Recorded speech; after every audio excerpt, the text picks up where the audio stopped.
they're not as interested. You tear down a film, they're super interested because it's like that's also how the world has become today. I know nobody would see, but I just wanted to give that film more visibility, save the market, which is again another production and animal politics and a fantastic short story. So, the word of the day is critical and critical thinking, criticism, a lot of words to be associated. Now, when we hear the word criticism, criticizing someone or any of that sort, generally it brings about a very negative emotion inside us. It's because of it's because of conditioning all through the years. Whenever we say you're receiving criticism for something, it's generally bad. The definition of criticizing is about talking about something that's wrong or bad with a particular art form or something, or a particular work. But what BR does here is that he critiques films. Now, there's a difference here. He doesn't criticize films, he critiques it. If I'm wrong, you can stop me at any point. So, when you hear the word critique, CRITIQUE, that's what BR does. Where he actually analyzes and talks about what works in that film and what doesn't work. As BR the creator, how do you manage criticism on a daily basis? Because you put out content on a weekly basis. So how do you manage criticism? First of all, thank you for bringing up that point about critic, because I've always hated that word. It makes me see that it makes me seem that I'm like out there to criticize. Whereas I'm really out there to analyze, because from the time I started, and next January will be my 20th year as a critic. So it's like from the time I started, I've always only followed one principle, which is like these are all the pluses in the film and these are all the minuses in the film. That's it. I don't recommend. There's only one film that I've actively said, don't walk but run to the theater, because it just like impacted me like that when I watched it, and I went back and saw it again, and I thought, does anyone know which film that is? Super Deluxe? Subramanian.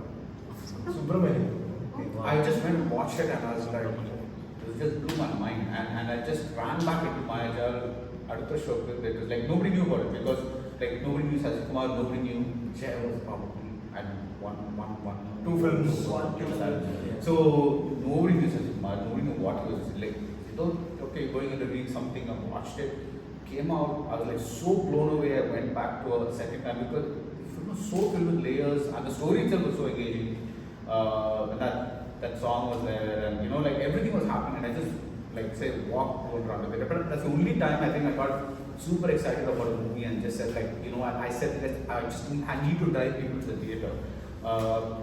Otherwise, I've never considered it my job to tell anyone to go and watch a movie. It's not just like I'm going and throwing popcorn into my mouth and just staring at the screen. It's like there's an active engagement, and I only speak to those people who want that active engagement. And this is not to dismiss other people who give reviews saying go to the theater, whatever it is.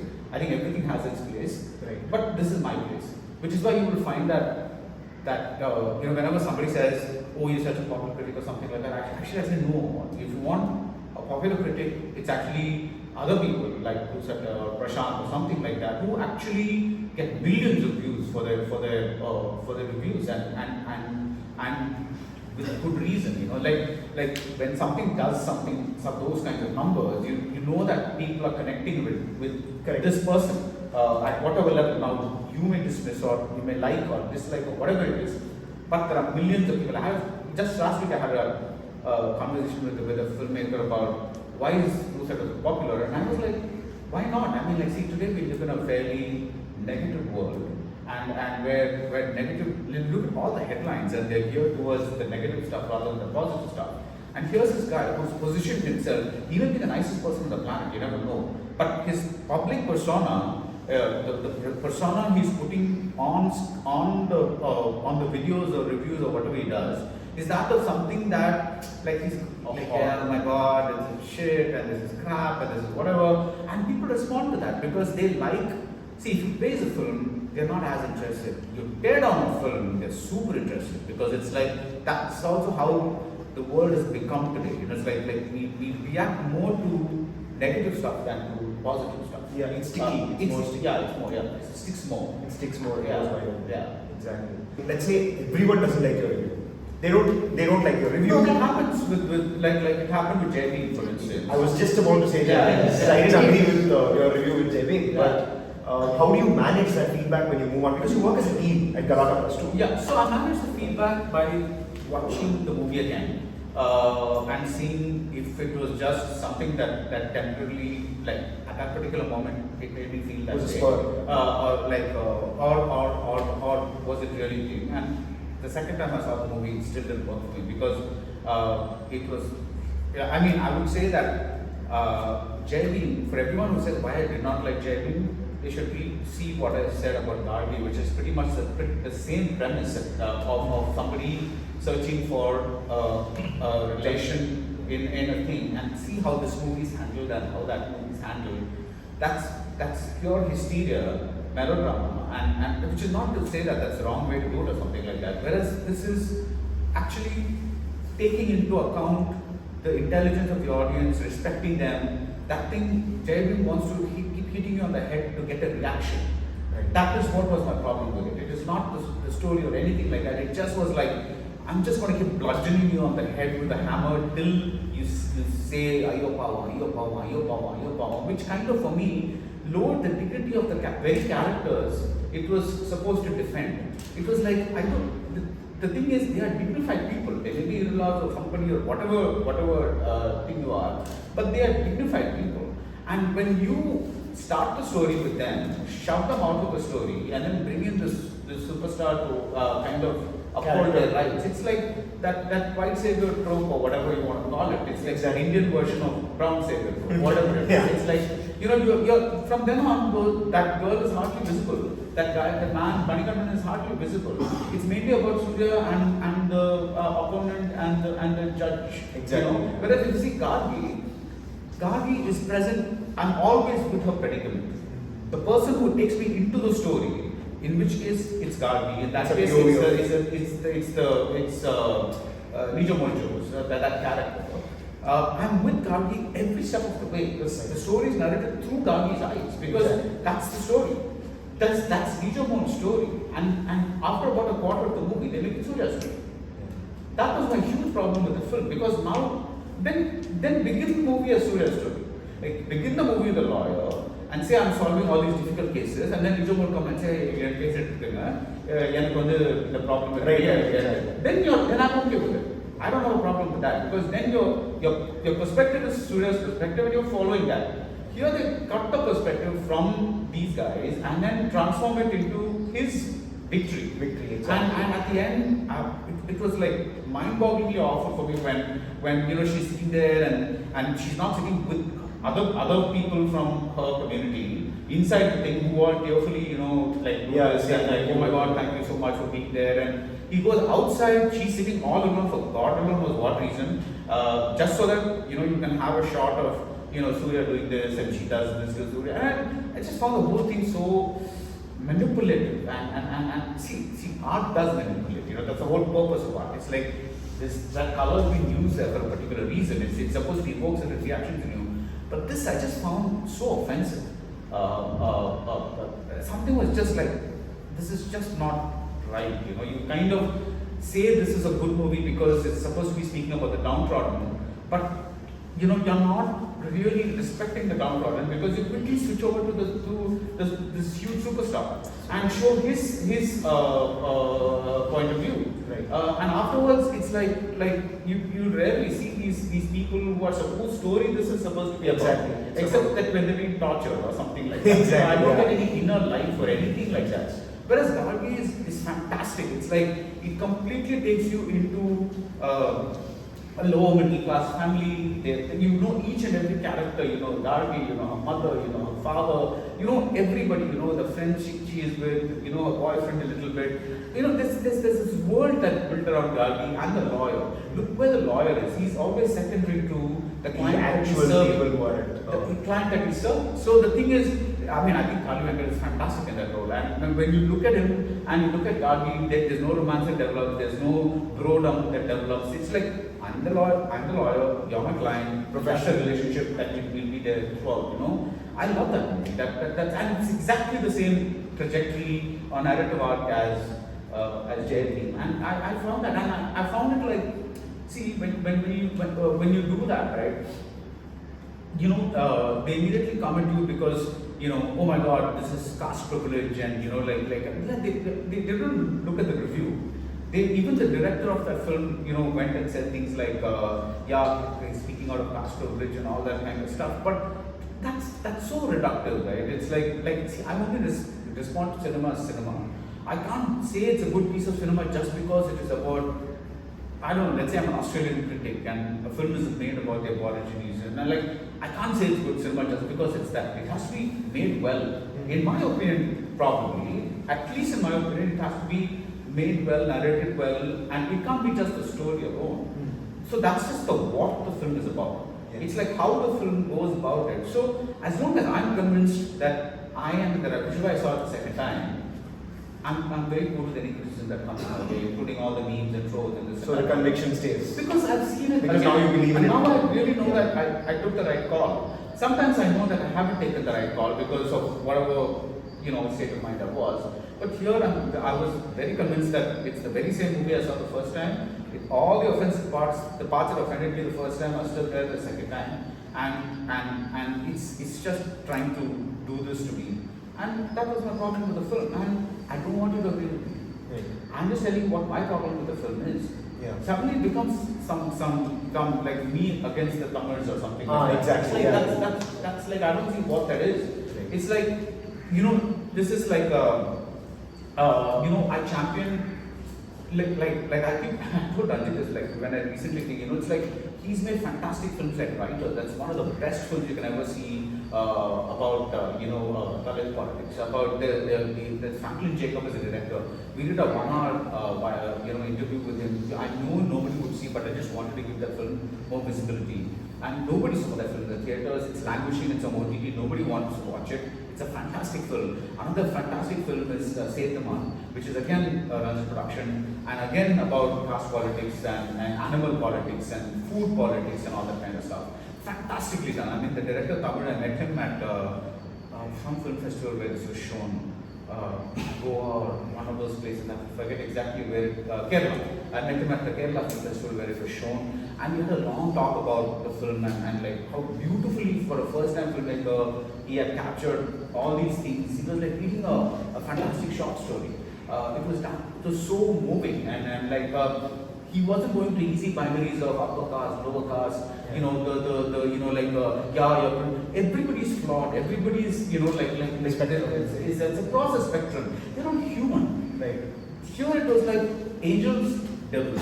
You know, that is like, it was such a clever thing, and that people are rarely that. You know, it's like You're great. great. You're great. Everyone's great. I'm great. You're great. This is like that. There's no like easy. You know, that's why it's so hard to get a hold of people, because you be like thinking all these things about this person, and then suddenly they do something that shocks you and say, oh my God, I mean, like, did this person just say that? And you feel like, I have this long-standing friend. I've known this guy for about 20 years, and I've always thought him to be liberal and all these other things.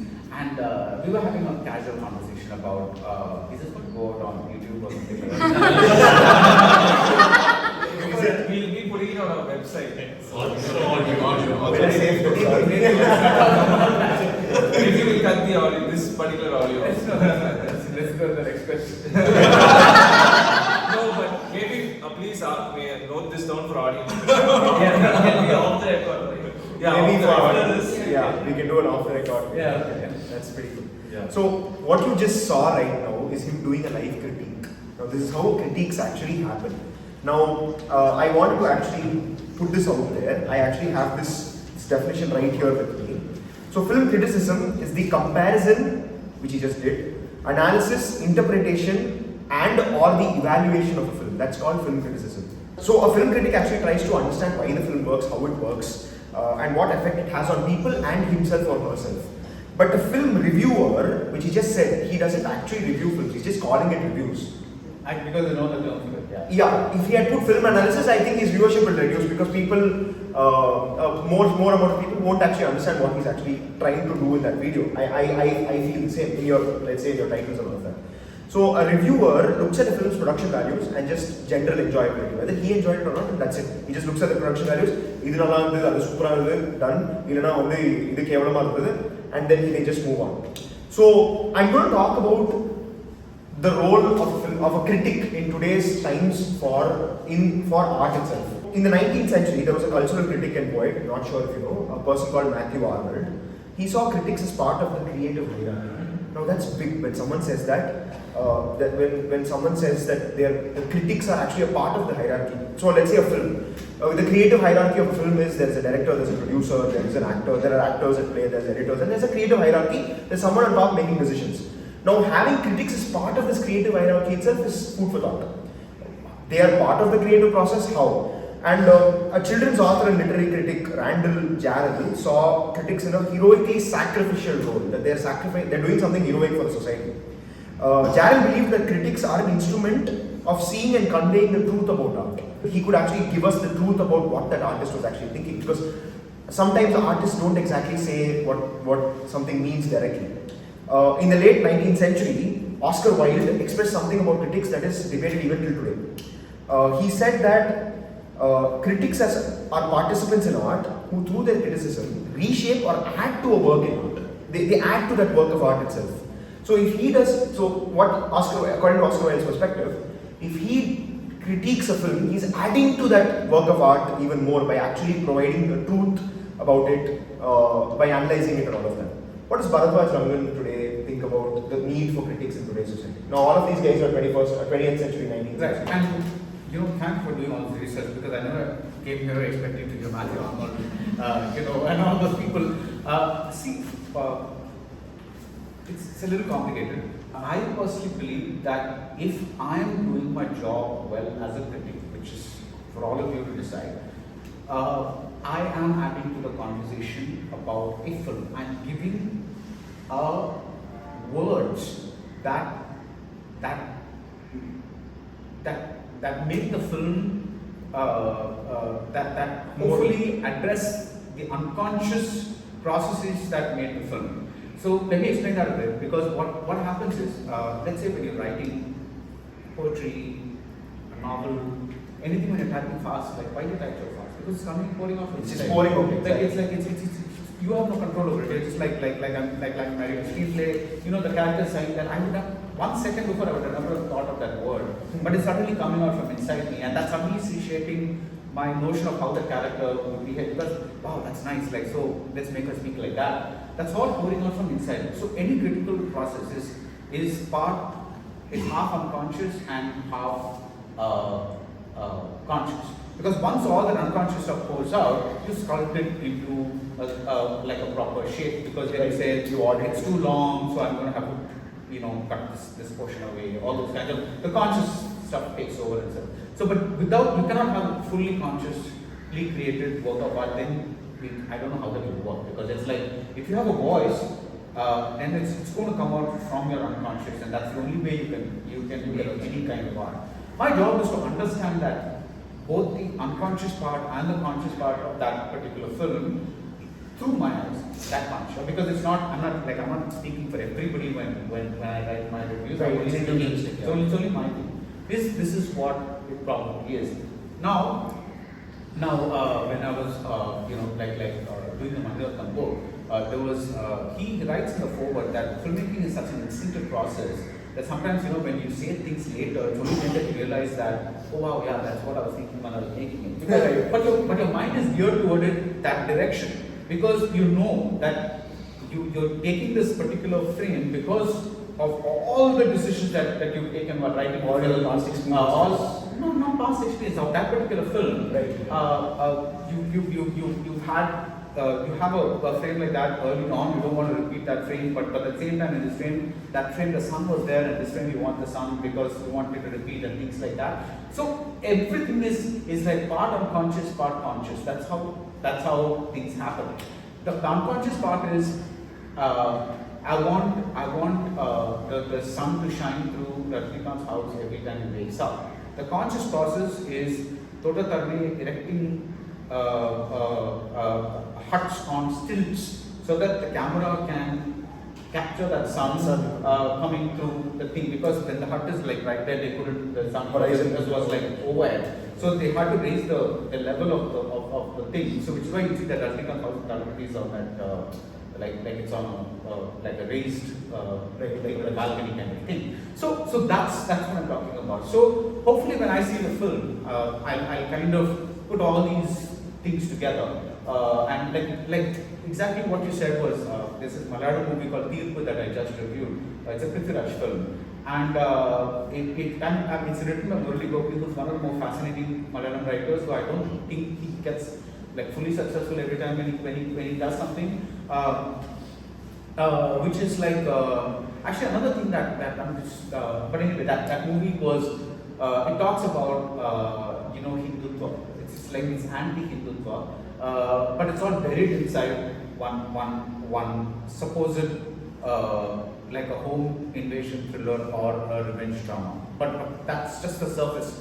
Inside it is this whole thing of a Muslim structure being destroyed and a Hindu structure being put on top of it. They make it a house belonging to a Muslim and the Tarawad belonging to a Muslim, and that's destroyed, which is like going back to a Babri Masjid, and Ayodhya and all that kind of stuff. So there should be two levels to it.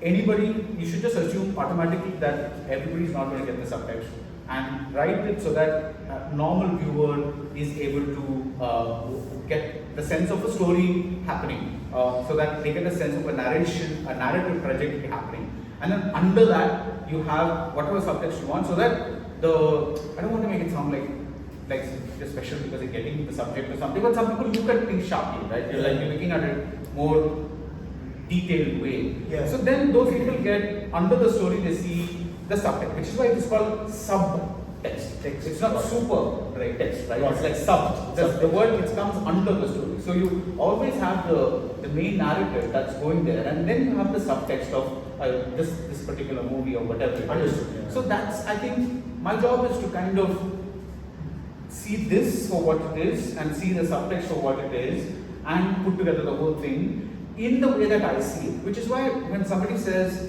I never intended it that way, I don't care. Because the film spoke to me that in that way. So that's like, I really, so it's really this thing that what started in the literary movement in the late 1800s and 1900s, which is like death of the author. Because once you write something or paint something or write a poem or whatever it is and send it out into the world, it becomes each person's baby. It is no longer yours. Your intentions, because the thing is, you only half created it with your conscious process. Half of it was your unconscious. You have no idea really of what you were creating. This was kind of coming out from inside you, and you may process it later. But this is how I'm processing it. This is how you're processing it. This is how he's processing it. This is how she's processing it. This is how that person is processing it. So each thing is a valid explanation, as long as you can substantiate your points that you're making. Yeah. So if I just say Babri Masjid, then it's like I don't say anything about the Muslim Tarawad being destroyed or something. Then they'll be like, what does it mean? How is he saying that it's about that? As long as I justify why I'm seeing it that way, even if Murali Gopi comes tomorrow and says that is not at all what I intended, I saw it, and here's my proof. A piece of the film from inside the film. I always tell my students, as long as you can, within the four sides of the frame, if you can find proof over and over, a repeated kind of pattern that points to something that you then shape into an analysis, it's valid. As long as you do that, that's valid. Nobody else might see that. But if you can prove that this is why I think of it this way, with conviction, and with an example. That's what I'm saying. Conviction is less important than the example. Why? The why is the most important part of the review. I can say this is the Babri Masjid story. Why am I saying it's the Babri Masjid story? That's the explanation that I'm giving. That as long as that is solid, you can't take away my reading from it. Right. You have to. Murali Gopi might not have intended that at all, but that's my reading of it, and I'm proving it through this scene. The scene spoke to me that way. So as long as I'm convinced about that, I just put it out there, and then which is why I keep seeing fewer things like earlier when I started writing my reviews, the film that changed people's view of reviews was actually Ravana. Because you know, like earlier I used to get criticized endlessly for reading your Pesadala director used to matter something, you know, that kind of stuff used to keep happening all the time. You know, whenever I wrote a review, it would just keep happening all the time. It's like even the director would not have thought about all this, you know, this is kind of a thing. And my philosophy is always like, but why are you looking at just the authorial point of view? Why are you like looking at just their point of view? Now it's like see for example, so I written in my Ravan review that the costumes are like that Aishwarya Rai wears are very well thought out, because when she's given the lie detector test by Prithviraj, like because she's been with Vikram for so long and she comes back, so that Agni Pariksha, that thing becomes a lie detector test here. It's like he's a cop. So he asks her to take the lie. She's dressed in white. And for me, that white represented purity, her purity. You know, that's typically what it is. It's like you look at Star Wars, Luke Skywalker is in white, Darth Vader is black.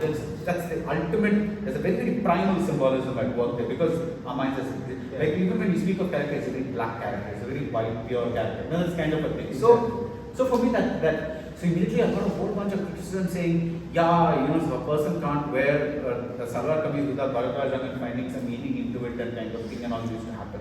When the book happened, and Manandam said, yes, in that particular sequence, I wanted her in white because I wanted her to signify purity. That's when things calmed down a bit, and people started. Actually, the book helped me in a way that people started maybe understanding my process more and respecting me more, because I didn't do anything new, but what I did was probably new in India. But I was only following the example of the American critics and the British critics that I read, because I was always like, why isn't anybody like grappling with a film like this? You know, why isn't anybody going in and fighting with films and like you know, getting that responses?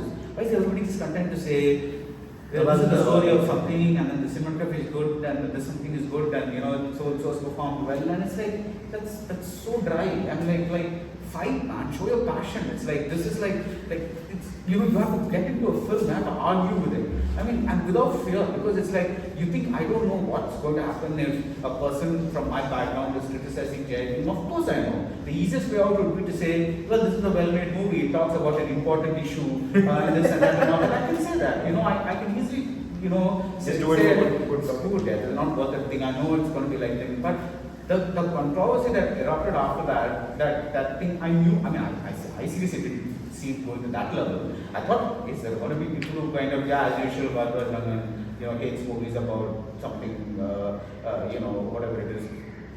But that I didn't expect. But I'm saying that once your process is understood, there are going to be people who understand, and that's enough. That is why I say at the very first that I'm not a popular critic. Which is not to say that I'm being super modest, and of course people know me, and of course you know I understand where you're coming from, but I will never be a popular critic, because most people do not see films this way. Most people will not see films this way because they've been trained to see films like not like I want to watch. Like nobody picks up a book of poems and say, oh, I'm bored, I want to read like this in Ezekiel. Nobody does that. Definitely. You know, you want to get into poetry, which is why you're coming like so. But there's also pop poetry, which you might just like read on Instagram or something like that, which is fine. Similarly, even in, like movies, there are a bunch of movies that was created specifically for entertainment, which is again, you know, that's fine, and even those can be, you know, you can analyze them on the basis of the structure, character, whether the character is behaving the same way throughout the movie or is like randomly changing, you know, things. Has everybody here seen CreativeMornings? Yeah. Yes. Yeah. Everybody? No. So it won't be a spoiler if I say something. Okay. Nobody can see. I don't need to. Super happy. Thank you for coming to this show. Just that movie in particular. I watch movies. So I love the film. I really like the film a lot. I thought it was one of the like really nice pieces of commercial movie writing, right? But I really did not like the last 15 minutes. It didn't work for me. But that's where the deal breaker thing is coming from me, because the last 15 minutes versus the first thing was so well done that I have a problem with it, but that doesn't become a deal breaker for me. It doesn't kill my thing. But what I had a problem with was the character. You're showing that this character has been in love with him from her childhood, and that for me demeans her. Because she becomes one of the sacrificial, that kind of character. And you're not showing her that way. No, you're not showing her that way throughout the movie. You're showing her the very strong, like, go buddy, I'm there, I have your back. So that's cheating in a way. Because supposing they had done an interval shot where the determinant character is like seeing him sees, I don't know, some girl and say, I want, can I try for her or something like that, and she finally breaks out and says, and then my brother says, why don't you go and tell him? And then that's when that becomes a big interval shot where the interval is always a big scene, right? So that becomes a big interval scene where we realize that this girl has been with him throughout. Then your second half becomes a different, because the audience watches it with the realization. Here it becomes one twist at the end where I know that these two are going to get together. Yeah. So it's like you're really testing my patience by spreading it over like 10, 15 minutes and something like that. And B, if you're done, what would have been, for me, what would have been, again, that's why I said for me, what would have been true to the character is when he tells her on the terrace that he loves her, she says, let's forget this conversation ever happened. Something like that. Exactly. She says the exact same thing. So when he tells her that, supposing she slaps him and says, I've been waiting for you to say this since 6th standard, but then I moved on because you never showed me interest in me. So I'm sorry.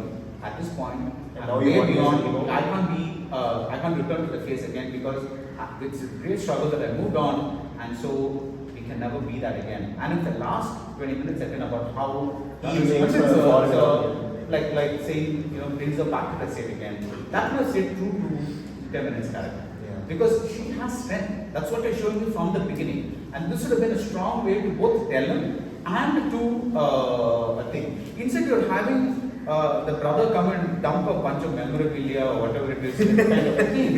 Which is like, first of all, brother, hey, you were not even at the movie earlier. You were there for 3 seats or something like that.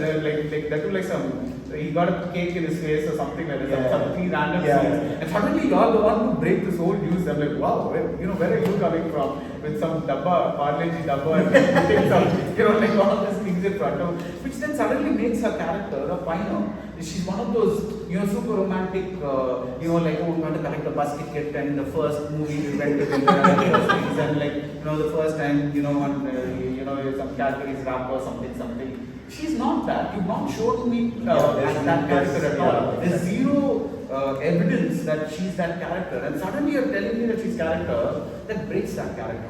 That's irrelevant. That's where your writing is going wrong. For me, that's how my criticism would be, because I'm already you're leaving me in no doubt that this ending is going to happen. So sending somebody away to Canada and this and that and all is like, it's just a big goal because I know that they're going to get together. It's like why are you doing this? It's like solve it right there. It's like that's where the thing is.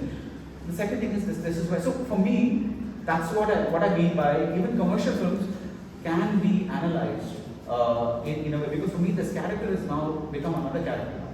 Right. And that twist is not consistent with the way you built the character that far. Right. So that's why I'm saying that when people say like it's just a commercial film or it's just a thing, why you? No, I'm not telling you to watch it that way.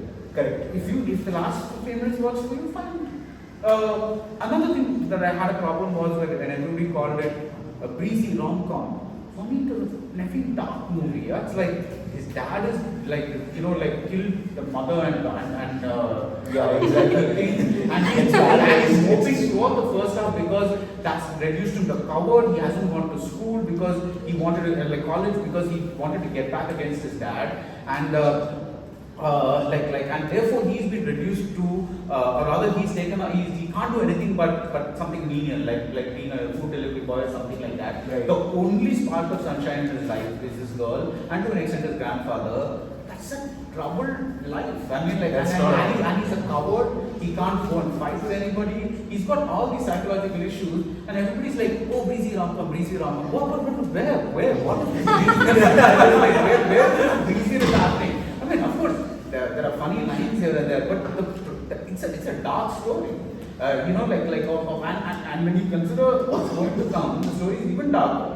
Because it's like, you have like that scene, one of my favorite scenes is when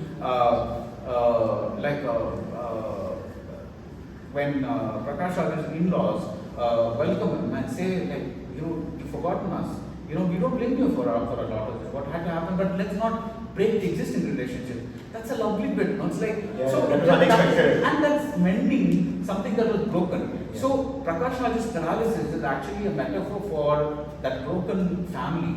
And then he starts walking. And then slowly he holds up and starts walking, and then the family is becoming whole again, or starting to be normal again. Is how I saw it. Now you may not see it that way. Mithun Jawahar may not even have planned it that way. But I'm thinking that if you're going to show a scene of paralysis to that extent, there's got to be some reason for that. I mean, that's extreme. You can just say, so for me, that paralysis becomes a metaphor for the family's paralysis. Everybody's like cannot move forward. They're all stuck there, which is why that scene where Kanush's foot is there and he struggles so much to put the step forward to get to his dad because he's frozen on the spot. Yeah, he's paralyzed. Yeah, he's exactly. like frozen at that spot and He's fighting his own demons. Right? He's fighting his own demons. Right. Breezy rom-com, right? It's like so. He's running inside, and that's when the paralysis breaks. And after that, maybe 3-4 scenes after that, once he goes to the village, Prakash Raj catches something, begins to stand up, walk again, and you know that his family is going to mend. So these are all things that it's not that. See, when you say this and people say you're overthinking, you're actually minimizing the effort that writers put in, that filmmakers put in to kind of, just because you didn't see it or just because you don't get this out of the movie, it doesn't mean it isn't there, right? And again, I'm explaining this to you because if I just say it is a metaphor, Prakash Raj's paralysis is a metaphor, then it means nothing. I'm just It means nothing, exactly. But if I explain it this way, then I'm telling you why I think it's a metaphor. At least from my point of view, that film has given me all these points to point as proof and give you a thing like that. And somebody can say, hey, yeah, that's a nice way to look at it, right? Probably that makes sense. That's very that's all you want. Is that your ultimate validation? Like, oh wow, I never looked at it in that way. It's not a validation. I don't write for validation because it's like that's like wanting.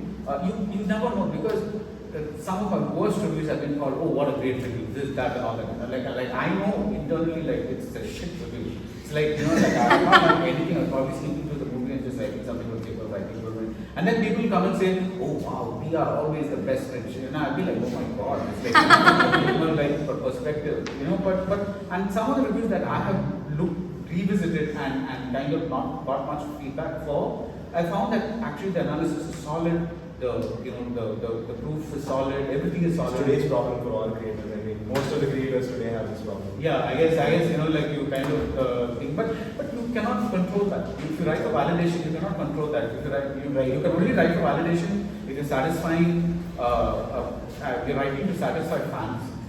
Then you can say, you say X has done a great job. Then all fans of X will come and to say, wow, you've written a great review or whatever it is. It's like thinking. But half the time, and also there are other factors at play. For example, the other example is here. I'm not going to reveal anything, so everybody's dumping on Liger, right? Because it's such a bad movie.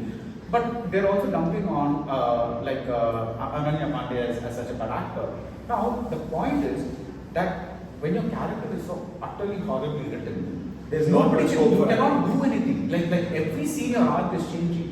So in one you're like, oh my god, I love this guy. In one you're like, oh my god, I love this guy. In one scene it's like there is no arc. So how is Meryl Streep can't say that role? Yeah, that's just like I'm not calling her a great actress, but there is some perspective there. It's like of course the verdict is still out for me whether she can perform or she cannot perform. because she was good in Geraya, but that was like spoiled little girl kind of role. Maybe that's because that's Again, the way it's written. no, maybe because that's who she is. Maybe she's playing that well. I don't know. Because she didn't like in that movie. She didn't bother me at all. She was perfectly okay in that movie. No, I mean, that was the same thing as Student of the Year too. I mean, literally the same thing. The same thing. So it could be that. It could be that. Or maybe it's here, but here you can't make the analysis because when the screenplay doesn't give you anything,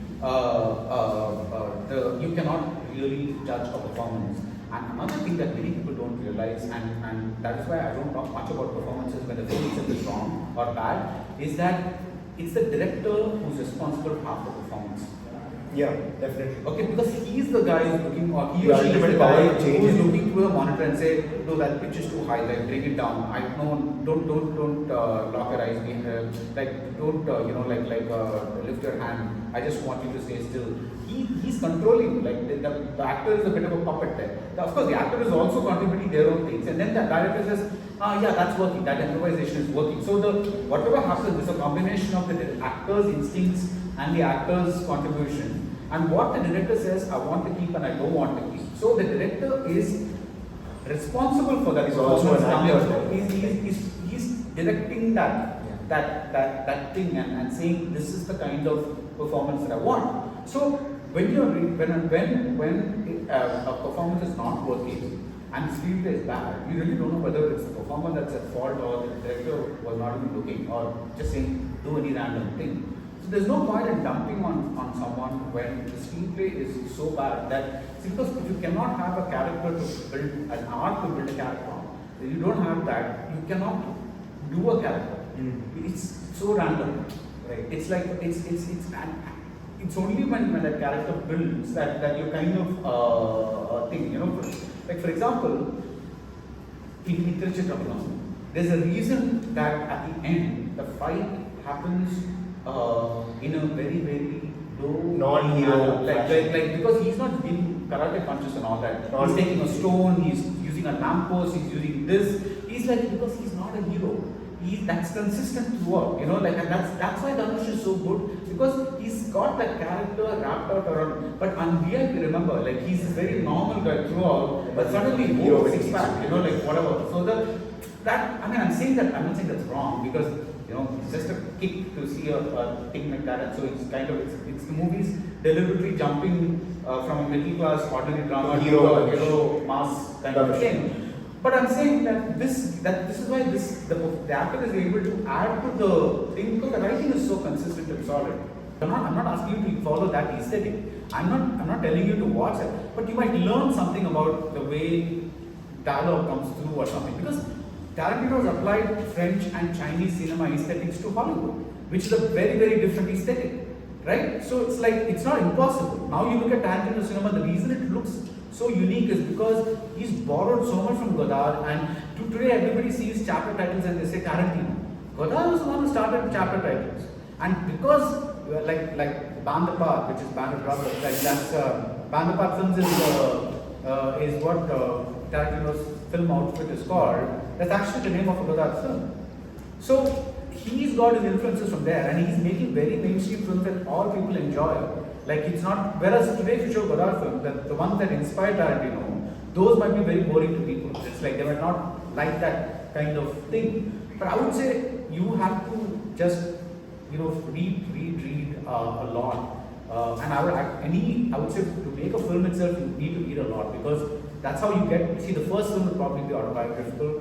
The second film will be like, okay, you look at your friend, you know, like something that make a movie. But then after the third film, you can't keep doing the same thing. You know, you have to reach out. So you either have to read and say, okay, wow, there's this JMO and he's writing some fantastic stuff. I want to collaborate with him. Or you know, like, oh, this is fantastic poet. I think he would make a good kind of a thing. You know, like collaborate with him. So I think that voice becomes, you know, you have to have the confidence in you that just because you're asking another person to come in, it doesn't take away your talent or creativity or whatever it is. That confidence should be there, that you can do it, because ultimately film is a director's medium, despite the fact that on Twitter most people will attribute various things to various other people. You know, it's like, but it is yours.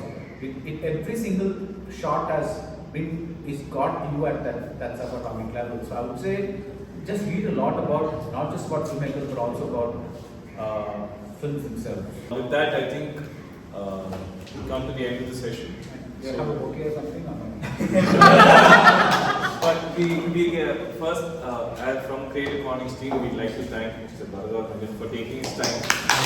Thank you.